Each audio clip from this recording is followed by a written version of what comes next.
millionaires are basically middle-class people that are worried about money.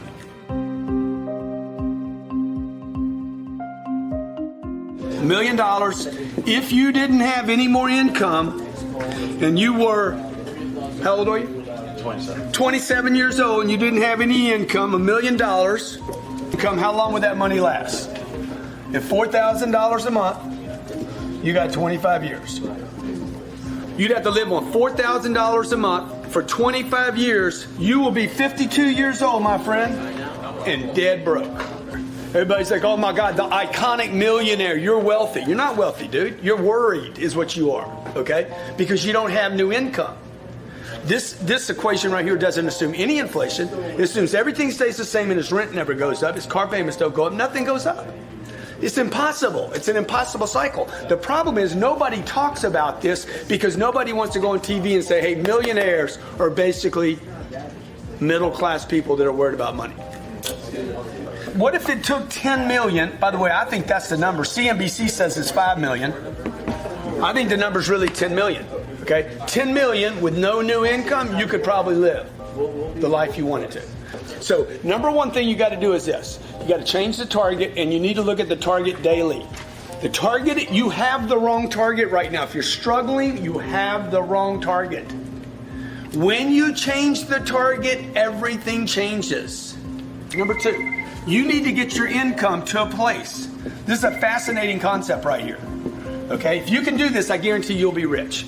You need to get your income not to what pays your bills, but to where you can save 40% of your gross income is saved. Okay, now you want to talk about something difficult? This is way more difficult than that. If you can do this, you will get that. If you make $10,000 a month and you want to save $40,000 of it, you would pay yourself first, okay? We know the IRS is going to they're going to withhold $4,000 of it. So look, if you'll pay the freaking IRS $4,000 of 10, you need to figure out how to pay yourself $4,000. What's the problem here? You got to live on 2. So just keep doing the math out. This is the math you need to do with your spouse. You need to keep working it out until you're like, he's like, let's go buy a new car. Dude, yeah, we ain't got any money for a new car. That's why when I was 35 years old, no one knew that I was a millionaire. Nothing had changed. I was still running with shit shoes, you know, buying $40 shoes and working a shirt out as long as I could. And like, nobody saw, I didn't have fancy cars. I'm driving a Camry with $1 million in the bank. At 20 grand, what happens? You're saving 8. Storage. You're paying 8. And now you can live on 4. See, now this is the right way to do a budget. You make 30,000. 12's going to storage. 12's going to the IR and the S. And that leaves you with 6. So now you can start seeing, dude, you got to be somewhere north of 300 grand a year. This is what they don't teach you at Harvard. Okay, number 3 thing you're going to do. You're going to go broke right here and invest the storage. Storage has to get invested.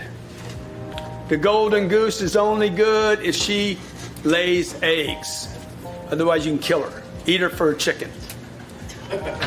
Need eggs. Money needs to make babies, right?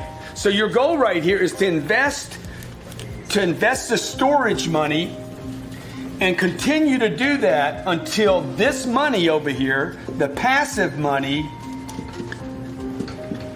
is equal to your income. When you make this move right here, do not invest in anything that is a maybe. Warren Buffett says don't lose money, number 1. Number 2, don't lose money. This is the most difficult part of this in the beginning. Because you're starving here. Until you confront the real problem. The real problem is income. Don't own anything, dude. Just stack cash and wait till you can put it in something where it won't be lost. It just goes away for a while. And inflation over time, 5 years, 7 years, 10 years, one day you look up and like, okay, I didn't lose my golden egg. That thing is protected. I got a little drip every month from it. And you keep adding to that so the drip gets bigger and bigger and bigger and bigger. You know, when do you get off the treadmill? Whenever you want to.